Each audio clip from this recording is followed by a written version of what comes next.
जैसा कि सलमान अकरम राजा साहब ने बताया कि एक दफ़ा फिर जो है अदालती अहकामात को नहीं माना गया। जो अदालती अहकामात थे 3 जजेस के सलमान अकरम राजा साहब के दस्तखत से जो लिस्ट आएगी तो उनको जुमेरात के दिन मिलने दिया जाए। लेकिन बहरहाल हम यहाँ आए और पुलिस ने हमें एक दफ़ा फिर रोका और वो अहकामात नहीं माने जा रहे। तो हम सोच में पड़ गए हैं कि जो आईनी और कानूनी रास्ते हैं, हमने पंजाब के होम डिपार्टमेंट को ख़त लिखा, हमने वफाकी हुकूमत को ख़त लिखा, उसके बाद जो है हमने अदालत गए, अदालत में पिटीशन दायर की, अदालत ने इजाज़त दी। उसके बावजूद भी जो है हमें किसी आईनी और कानूनी तरीके से मिलने नहीं दिया गया। अगर फ़र्ज़ करें पाकिस्तान में आईन को रौंदा जा रहा है, कानून को रौंदा जा रहा है और कोई इतना ताकतवर है कि वो अपने आप को आईन और कानून से मुबर्रा समझ रहा है, तो फिर हम सोच में पड़ गए हैं कि हमें आगे क्या करना है। तो इंशाअल्लाह ताला तमाम पार्टी लीडरशिप इस पर एक बैठक करेगी और आगे का लायामल जो है पार्टी की मशावरत से आप सबके सामने आएगा इंशाअल्लाह। शुक्रिया। अच्छा, ये हुए वहाँ पर अभी तक ना पुलिसिंग का निज़ाम मुकम्मल है और ना अदालती निज़ाम मुकम्मल है। ऐसी सूरत हाल में ऐसे सूबे में मुलाकात जरूरी है या इंतजाम जरूरी है? देखिए जी, सबसे पहले तो ऑडिटर जनरल के ऑफिस इस मेगा करप्शन स्कैंडल में मुलविस हैं, जिसका जिक्र मैंने बार बार किया है।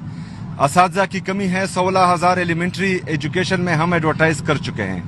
असातिज़ा की कमी है, हायर एजुकेशन में 3,086 लेक्चरार की एडवर्टीजमेंट आ चुकी है, जिसको भर्ती कर दिया जाएगा। यही सवाल जो है मैं आपसे कहता हूं कि खैबर पख्तूनख्वा के इतने मसाइल हैं, तो आपने कभी वफाकी हुकूमत से पूछा कि जो हमारा NFC शेयर है उस पर मीटिंग क्यों नहीं बुलाई जा रही? जो मर्ज अजला के साथ सालाना 100 अरब रुपए का वादा किया गया था वो हमें क्यों नहीं दिया जा रहा? NHP नेट हाइडल प्रॉफिट पूरे पाकिस्तान को हम जो है फायदे दे रहे हैं, लेकिन खैबर पख्तूनख्वा अपने ही जो है नेट हाइडल प्रॉफिट से महरूम है।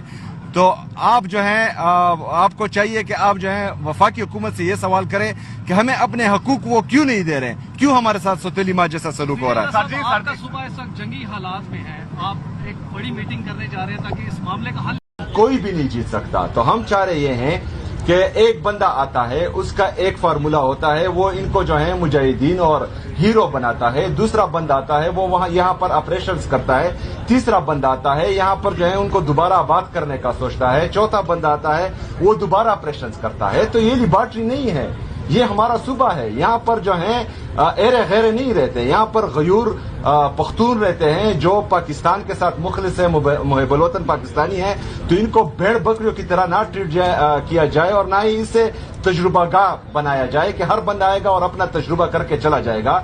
एक वाज़ेह पॉलिसी होनी चाहिए और उस पर अमल दरामद होना चाहिए। और फिर जिम्मेदारों को जो है इंसाफ के कटहरे में, कानून के कटहरे में लाना चाहिए कि ये चीज क्यों खत्म नहीं हो रही है। 22 मिलिट्री ऑपरेशन के बाद, 14,000 इंटेलिजेंस बेस्ड ऑपरेशन के बाद फिर क्यों ये दहशतगर्दी है? तो ये सवाल हमारा फिर बनता है। शुक्रिया जी।